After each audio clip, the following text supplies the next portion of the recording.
같이 한 목소리로 봉독하십시다. 16절, 17절 시작.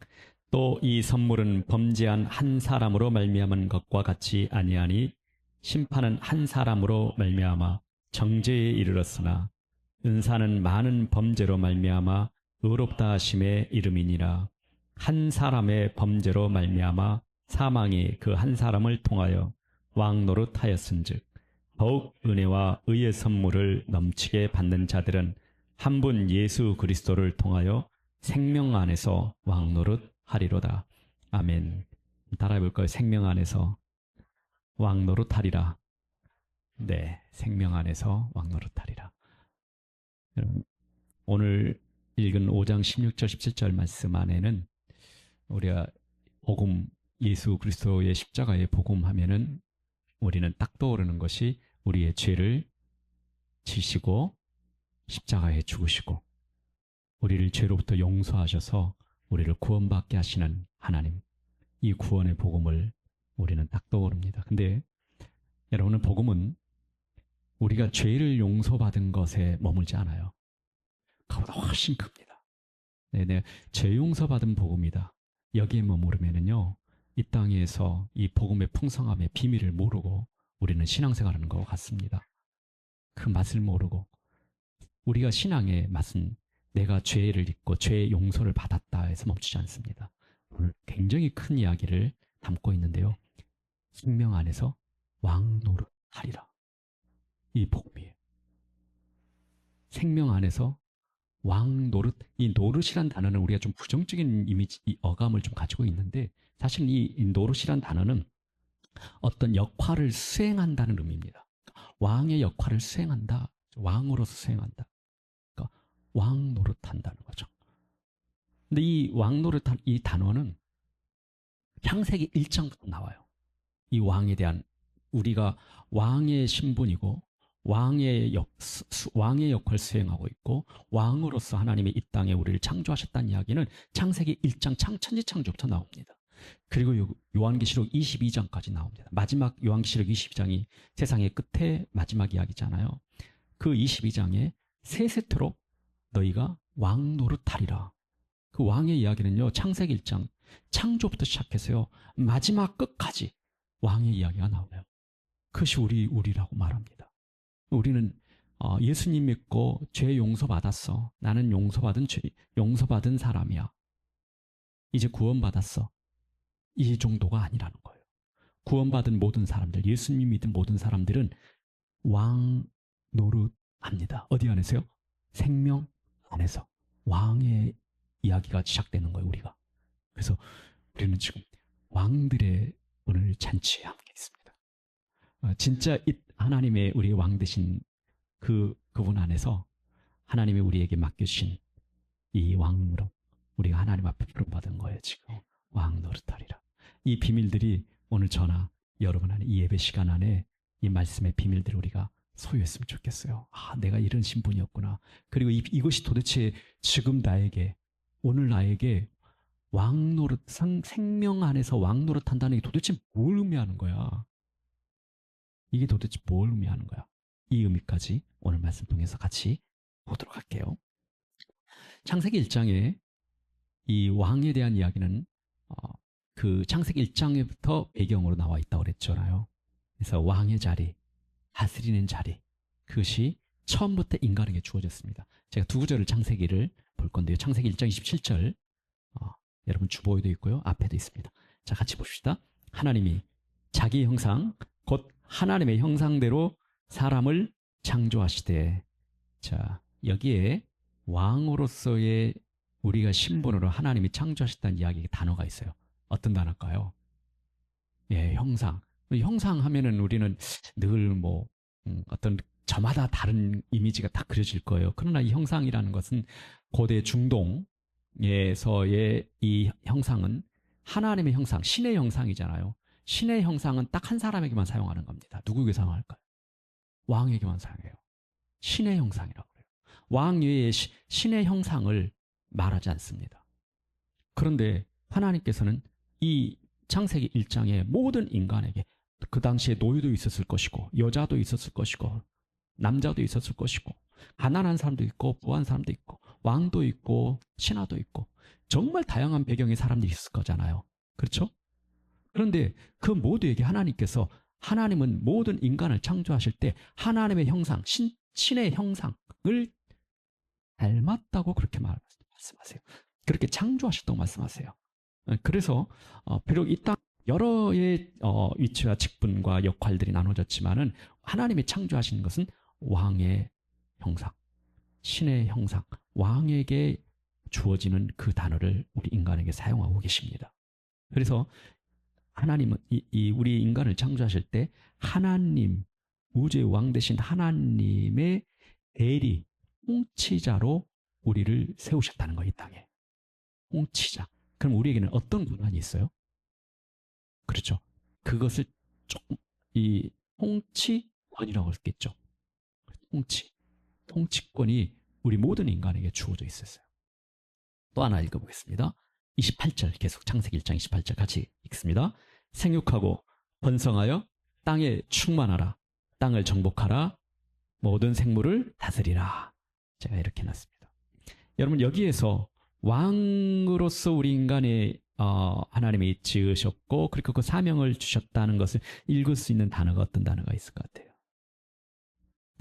네, 정복하고 다스리고 이거는 왕의 이야기잖아요. 그렇죠?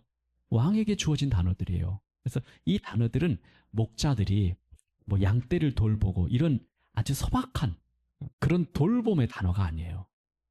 이 단어들은 정복하고 다스리라. 이거는 맡겨진 왕권이에요. 누구에게 맡겨졌어요? 인간에게. 누가 맡기셨어요? 하나님께서 인간에게 맡겨주신 왕권이라는 거예요. 왕권. 그래서 이 뭐 정복하다, 이 다스리다 이거는 하나님이 만드신 이 세상을 향해서 하나님께서 이 세상을 잘 돌보도록 맡기신 책임을 다하도록 하신 통치권을 부여하신 거라는 거예요. 우리에게 왕권. 이게 창세기의 배경이에요. 이것이 그럼 오늘 로마서에 우리가 읽었던 본문에 생명 안에서 왕 노릇하리라 이렇게 말을 보니까 이 왕은 이 로마서에서 바울은 무엇을 생각했을까요? 바로 이 창세기 1장을 우리가 하나님이 창조하신 우리 인간의 모습이 회복되는 이야기를 지금 하고 있는 거예요. 왕 노릇하게 된대요. 그래서 우리가 지난 주에 사망이 왕 노릇하는 이야기, 이제는 생명 안에서 왕 노릇하리라는 이야기가 이 왕 이야기가 자꾸 나오기 시작하는 거예요. 이제 우리의 삶의 이야기가 나오기 시작하는 거예요. 근데 우리의 삶은 죄 용서 받은 것에서 구원에 받은 이야기가 거기서 멈추지 않고 이제 우리의 삶에서는 왕으로서의 수행하는 그 구체적인 이야기들을 지금 사도가 로마서에서 지금 이야기하기 시작하는 거예요. 그래서 이제 우리가 이 말씀을 기글해 드려야죠. 내가 도대체 누구야? 내가 인식하지 못하고 있는 나의 신분이 있었어? 숨겨진 내가 발견하지 못한 나라는 존재가 뭔가 있네? 그걸 인식하기 시작하는 거예요. 나의 정체성을 인식하기 시작하는 거죠. 자, 그러면서 왜 근데 이 안에서 사망이 왕 노릇한다? 생명 안에서 왕 노릇하리라. 이 사망의 왕이라는 이 단어도 등장하고 이 이유가 뭐냐면은 오늘 성경에 5장 17절에 이렇게 나옵니다. 한 사람의 범죄로 말미암아 이 한 사람이 누굴까요? 아담이죠. 그 아담의 범죄로 말미암아서 사망이 그 한 사람 아담을 통해서 왕 노릇하기 시작했습니다. 이것이 우리 인간의 근본적인 인간의 문제예요. 우리 안에 모든 인생들이 가지고 있는 영적 문제라는 거예요. 그 영적인 보이지 않는 영적인 문제가 저나 여러분의 우리가 보이는 모든 삶 그리고 우리의 내면에까지 모든 인간을 장악하고 있다는 거예요. 통치하고 있다는 겁니다. 어떤 왕이요? 사망의 죽음의 왕이 그 어둠의 왕이 통치하고 있다. 그 시작이 어디였냐면 아담 한 사람의 범죄다. 그래서 아담의 후손을 아담의 씨를 통해서 출생하는 모든 사람들은 그 사망의 왕 노릇하는 그 권세 아래 놓여 있다. 그것이 지금 우리가 로마서 읽고 있는 이 말씀들입니다. 이 안에서 아담의 범죄란 결국 한마디로 뭐냐면 선악과를 먹었다. 이 단순한 어떤 행위가 아니라 이 행위 속에 있는 일이 있는데 그게 뭐냐면은 이것의 정체가 뭐냐면은 하나님이 아닌 하나님 없이 하나님으로부터 왕권이 부어져서 하나님이 맡기신 대리 통치자로 왕으로서 세워졌는데 하나님이 없이 스스로 독단적으로 살려는 방식을 택한 거예요. 이것이 아담의 근원적인 죄의 모습입니다. 오늘 저와 여러분이 가지고 있는 죄란 한마디로 말하면은 하나님이 없이 나의 독단적으로 내 삶을 이루어가려고 하는 삶의 모든 방식, 그것을 죄다 그렇게 말하는 겁니다. 그 죄가 우리의 다양한 열매들을 만들고 있는 거예요. 하나님 없이 살아가는, 하나님 없이 생각하고 살아가는 모든 삶의 방식들, 그런 열매들이 일어나는 거예요. 그것이 아담의 범죄다. 그리고 모든 인간들은 하나님이 없이 살아가려는 모든 사고와 삶의 방식을 가지고 그 출생한 모든 사람들이 그렇게 이 땅을 만들어가고 있고요. 문화를 만들어가고 있습니다. 자, 그러면서 인간이 다스려 무슨 일이 일어났냐면은 하나님이 주신 이 왕권이 무너지기 시작했어요. 왜요? 그 왕권은 하나님과의 연결될 때 그것이 비로소 왕다움이 일어나는 거거든요. 그리고 그 왕권을 행사할 수 있는 지혜가 있거든요. 그리고 그 능력이 거기서 하나님으로부터 나오는 것이거든요. 근데 하나님과 단절돼 버려요. 단절되다 보니까 이 모든 것이 무너져 버리기 시작합니다. 그래서 원래는 세상을 어떻게 합니까? 정복과 다스리라고 말씀하셨는데 하나님이 만드신 세상을 다스려야 될 세상이 이제 거꾸로 어떻게 됐냐면 그 피조물이 의해서 내가 다스림 받는 거예요. 인간이. 모든 상황에 내가 다스림을 받고 있고요. 어떤 상태에 문화에 내가 끌려다니기 시작하는 거죠. 피조물의 다스림을 받는. 그래서 이 타락이 뭐냐면 사람이 인간이 다스려야 할 것들에게 역으로 다스림을 받게 하는 결과가 일어납니다. 우리가 다스려야 할 것들을 그 다스려야 할 대상들이 거꾸로 우리가 다스림을 받게 되는 것, 이것이 타락의 결과입니다. 우리의 모습들이에요. 자, 그런데 그러면서 이 단어를 바울 사도가 어떻게 하냐면 사망이 왕노릇한다 이렇게 말하는 거예요. 사망이 왕노릇한다. 그래서 아담의 범죄는 단순히 도덕적으로 실패했다는 게 아니에요. 도덕적인 실패자의 모습이 아담의 죄의 모습이 아니라 아담의 죄의 모습은 결국은 세상을 다스리고 하나님 만드신 피조 세계에 보이지 않는 영역까지 정복과 다스려가는 그 맡겨진 그 위임된 것을 통치하고 그리고 정말 아름답게 계속 청지기적인 사명을 다해야 할 그 왕권이 이제 바뀌면서 무너지면서 거꾸로 이제 욕망이 사람을 다스리기 시작해요. 욕망이. 그리고 두려움이 인간을 다스리기 시작하고 죄가 그리고 그 죄의 습관이 사람을 다스리기 시작합니다. 원래 그런 것들을 다 다스려야 되는데 거꾸로 다스림을 당하게 됐어요. 이제 오늘 5장 17절의 본문의 말씀으로 들어가겠습니다. 이 상황이 우리 인간의 모든 상태라고 우리가 지금 방금 나눴는데 5장 17절에 가장 중요한 단어가 이 상태에 놓여있던 우리 인간에게 가장 중요한 단어가 있는데 5장 17절에 이 두 단어입니다. 은혜와 의의 선물. 은혜를 넘치게 받았고요. 의의 선물을 넘치게 받았다. 넘치게 받은 은혜. 넘치게 받는 의의 선물. 우리 지난 시간에 은혜와 카리스와 은혜로 은혜가 구체적으로 우리 눈안에 들어오는 구체적으로 잡히는 카리스마에 대해서 했죠. 은혜가 이런 거예요. 다시 한번 떠오르십시다. 하나님의 본질은 사랑이십니다.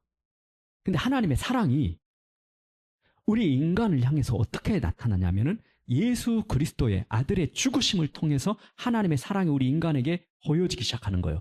그 보여지는 모습이 하나님의 사랑이 우리 인간에게 보여주는 모습이 바로 은혜라는 겁니다. 만약 우리 인간이 죄를 범하지 않았다면 그 하나님의 은혜는 우리가 은혜라는 단어는 잘 모르겠죠.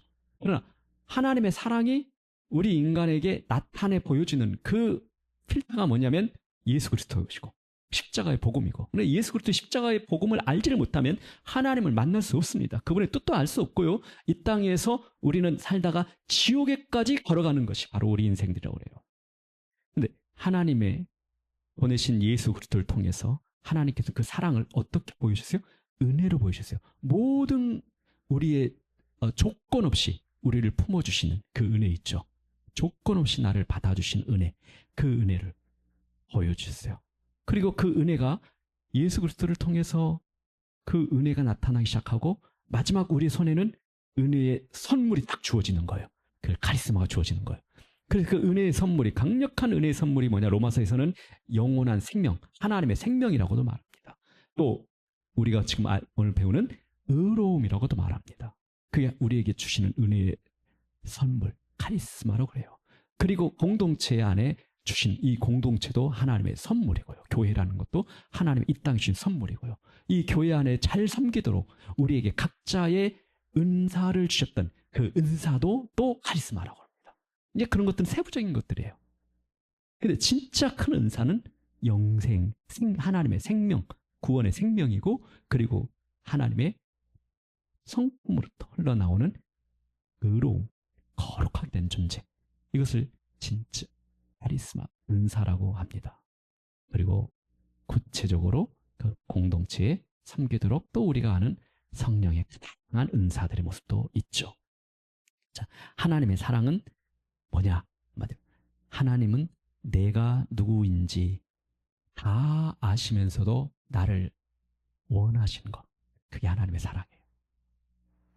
내가 누구인지 잘 아세요. 우리 가끔 그러잖아요. 저 사람이 나에게 한없이 은혜를 베푼 것 같으면 저 사람이 내가 누군지나 알고 저렇게 나를 좋아해 주나? 막 그러죠. 들킬까봐 불안하고, 다가가면 또 불안해요. 나를 알게 되면 나를 또 밀쳐낼 것 같은 불안감. 하나님 사랑 안에서는 그것이 다 엎어져 버립니다. 그리고 그 하나님의 사랑 안에 있는 세워진 공동체는 바로 그렇게 세워진 공동체가 아니에요. 수용하는 공동체예요. 엎어주는 공동체죠. 그렇죠? 그래서 나를 누군지 다 아시면서도 나를 강렬하게 원하세요. 하나님의 사랑의 본성이에요. 그 사랑 때문에 그 일이 일어나는 거예요. 그럼 은혜는요, 나를 원하시는데 어떻게 이제 원하시는 마음을 실제로 우리에게 표현해 주셨어요. 예수 그리스도의 십자가의 복음을, 그 죽으심을 통해서 은혜로 우리에게 나를 모아주신 거예요. 조건 없이 하나님 앞에 나가는데 아무 걸림돌이 되지 않도록 우리를 의롭게 해주셨다는 거예요. 그것이 은혜랍니다. 그래서 은혜는 하나님의 사랑이라는 본질에서 나오는 모습이에요. 그래서 우리는 은혜를 받는 거예요. 그 은혜는 어디서 났어요? 하나님의 사랑. 하나님의 사랑에서. 그래서 은혜를 받으면요, 구체적으로 우리는 손에 잡히는 게 있어요. 은혜의 선물들이 딱 손에 잡히는 거예요. 구체적으로. 그래서 여러분, 은혜를 모르면은, 이 은혜를 모르면 우리가 하나님의 결국 어떤 분인지 모른다면은, 그리고 하나님이 내게 주신 은혜를 모른다면, 내게 갖고 계신 그 마음을 모른다면은 결국 우리는 우리의 노력으로 하나님의 사랑을 받기 위해서 안간힘을 쓰다가 지친 존재가 되는 게 바로 저와 여러분입니다. 하나님의 사랑을 받기 위해서 안간힘을 쓰는 존재가 우리가 아니에요. 그냥 하나님의 사랑을 받아들이는 거예요. 믿음으로. 아멘 하면서 받아들이는 거예요. 그분이 이런 일을 하셨군요. 저를 위해서 하셨군요. 저를 원하시는군요. 저는 이런 존재인데요. 하나님이 저를 아시면은 밀어내실 것 같아요. 하나님 그때 말해요. 내가 너 안다고. 내가 너를 알고 있음에도 불구하고, 너의 깊은 속속히 너의 모든 연약함을 알고 있음에도 불구하고 난 너를 원한다고 말하는 거예요. 그 하나님의 사랑의 이야기가 그렇습니다. 그걸 그대로 받아들이는 거예요. 하나님의 말씀을, 하나님의 성품을 그대로 내가 마음이 열고 받아들여지는 것. 그 밭이 바로 은혜로운 밭이라고 합니다. 오늘 이 아침에 저나 여러분 안에 이 마음의 밭이 은혜로운 밭이 되기를 간절히 소망하고 또 축복하고 기도합니다. 하나님의 사랑을 그대로, 말씀을 그대로 받으십시오. 자, 아담의 왕권에는 조건이 있었어요. 어떤 조건이 있었어요? 순종이라는 조건이 있었어요.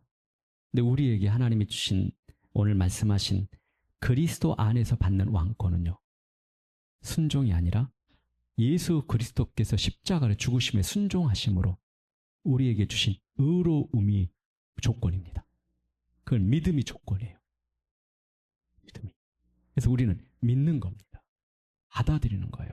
믿음이 뭐예요? 말씀을 듣고 그 말씀 앞에 내가 마음을 열고 아멘하기 시작하면 돼요. 그리고 그 믿음이 아멘의 작은 씨앗에 어떻게 한다고요?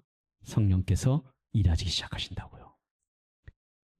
그 아멘할 때 하나님의 사랑이 은혜라는 통해서 알게 되고, 하나님의 사랑이 우리 마음에 성령으로 역사하셔서 그 사랑이 우리를 계속 강권해시고 내가 사랑받는 존재라는 것을 알기 시작하는 거예요. 그리고 더 크게 풍성하게 알아가는 겁니다. 자, 오늘 말씀 제목, 생명 안에서 왕노릇하리라. 생명 안에서 왕노릇하리라. 여기에 담긴 약속이 있어요. 이 약속은 세상에 말하는 지배와 성공이 아니에요. 생명 안에서 왕노릇하는 거예요. 우리가 세상을 성공하기 위해서 지배하고 정복해가는 것, 이것을 말하는 게 아니에요. 이 왕노릇은, 왕에서요. 이것은 우리가 생명 안에서 하는 거예요. 어디의 생명이요? 하나님의 주신 생명. 구원받을 때 주신 생명 있죠. 그 생명 안에서. 그래서요, 이 생명 안에서 왕노릇하는 시작이 있습니다. 시작은 지금 여기서 시작하는 거예요. 지금 이 자리에서. 그리고 지금 이 땅에서 그 왕노릇을 하는 것이 무엇인지 생명 안에서 몇 가지를 한번 나눠볼 거예요. 은혜 받은 자가 지금 이미, 저와 여러분은 왕의 신분이라는 것, 예수 그리스도를 믿음으로 구원받은 모든 자녀들, 이 시간에 하나님이 사랑이시고 그 사랑에 대해서, 말씀에 대해서 내가 믿음이 겨자씨만한 작은 믿음인지 희미한지 는 중요하지 않아요. 여러분들이 그것을 향해서 아멘 하면서 마음을 열기 시작했다면 여러분들의 생명의 씨앗이 담겨 있는 거고요. 그렇죠? 그 생명 안에 하나님이 주신 신분이 있습니다. 존재 자체가 변한 게 있어요. 왕의 신분. 우리의 존재가 바뀌었다는 거예요. 왕의 신분이다. 그래서 신분이 바뀌었으니까 이제 어떻게 해야 돼요, 우리가? 과거에 사망의 왕노릇할 때 그 권세 아래 통치받고 있었던 그 느낌으로 늘 살고 있는데, 실제로 우리가 어떤 신분으로 바뀐지를 알려면은 그것을 이제 자꾸 의식해야 돼요. 과거의 나라는 존재에, 그리고 이 세상의 나를, 인간은 이래 이렇게 자꾸 하지만 안 돼요. 의식하면서. 그것을 훈련이라면 그 단어가 바로 훈련이 될 수 있을 것 같아요. 정체성 훈련해야 합니다. 나는 하나님이 세우신 왕이다. 이 땅에 하나님의 통치권을 주셨다. 그래서 죄에 대해서 왕노릇 하십시오. 죄에 대한 왕노릇은 하나님 주신 왕권입니다. 더 이상 끌려다니지 않는 자유가 우리 안에 있습니다. 죄에 대해서. 그것이 생명 안에서 왕노릇하는 거예요. 나는 이것의 죄의 종이 아닙니다. 죄로부터 자유롭게 자유롭게 하셨고요. 죄가 우리를 주장하지 못합니다. 그것이 사망에서 왕노릇, 이 생명 안에서 왕노릇하는 겁니다. 두려움과 염려에 대한 그것들을 향해서 왕노릇하십시오. 두려움이 올 때 왕으로서 선포하십시오. 왕은 두려워하는 거 아니에요. 그렇죠? 세상의 왕이 두려워합니까? 하나님이 주신 생명 안에서 왕노릇한 사람들이 두려움과 염려가 들어올 때, 타락 후에 아담의 첫 반응이 뭔지 아십니까? 하나님과 떠난 왕권을 잃어버린 뒤에 첫 반응이 아담의 두려움이었어요. 왕권을 잃어버릴 때 첫 반응이 사람이 두려움입니다. 마찬가지로 왕권의 정체성과 신분을 확인하면서 내 정체성을 계속 확인하고 인식하면서 가장 먼저 나타나는 건 두려움을 이기는 겁니다. 생명 안에서 왕노릇하기 시작하는 것이죠. 어떤 형편이든지 자족하기를 배웠던 이 사도 바울의 고백처럼 우리가 어떤 상황에서도 하나님의 이 상황을 다스릴 수 있는, 이 상황으로 인해서 내가 두려움으로 지배받는 게 아니라 이것을 향해서 하나님의 자족함을 배우게 하는, 두려움을 앞에 왕노릇하는, 생명이 생명 안에서 왕노릇하는 일이 우리 안에 있기를 축복합니다. 이 마지막 하나가 참 중요한데요. 이 성경적인 왕권 회복의 가장 특별한 독특한 하나가 있는데 그게 뭐냐면 고난 안에서 왕노릇하는 거예요. 이 세상의 왕권의 이미지는요, 고난은 당하지 않는 겁니다. 왕은 불편하면요, 그 불편함을 해결해요. 그러나 성경은 생명 안에서 왕노릇은요, 고난 안에서도 왕노릇할 수 있는 거예요. 고난이 나를 짓누른 것 같은데도 그 속에서도 왕권을 사용할 수 있습니다. 고난과 함께 하나님의 영광을 볼 수가 있거든요. 이거는 십자가의 그 고난 속에서도 예수 그리스도께서 왕으로서 이 땅을 다스릴 수 있는 거예요. 십자가의 고난 속에서도 우리는 왕노릇할 수 있어요. 생명 안에서 왕노릇하는 것, 이 정체성을 날마다 확인하십시다. 그래서 우리가 용서받은 죄인 맞습니다. 그러나 그것이 전부가 아니라는 것. 그리스도 안에서 우리는 생명 안에서 왕으로 살아갈 존재들이다. 질문과 기도를 바꾸면서 살아가십시다. 제가 무엇을 하면 왕으로 살 수 있습니까? 라는 질문보다 마지막 주보 있습니다. 같이 읽어보십시다. 주님, 지금 저의 삶에서 넘치게 주신 은혜와 은혜의 선물로 왕으로 살아낼 수 있도록 저를 빚어주옵소서. 저를 말씀께 맡깁니다. 아멘. 기도하십시다. 하나님,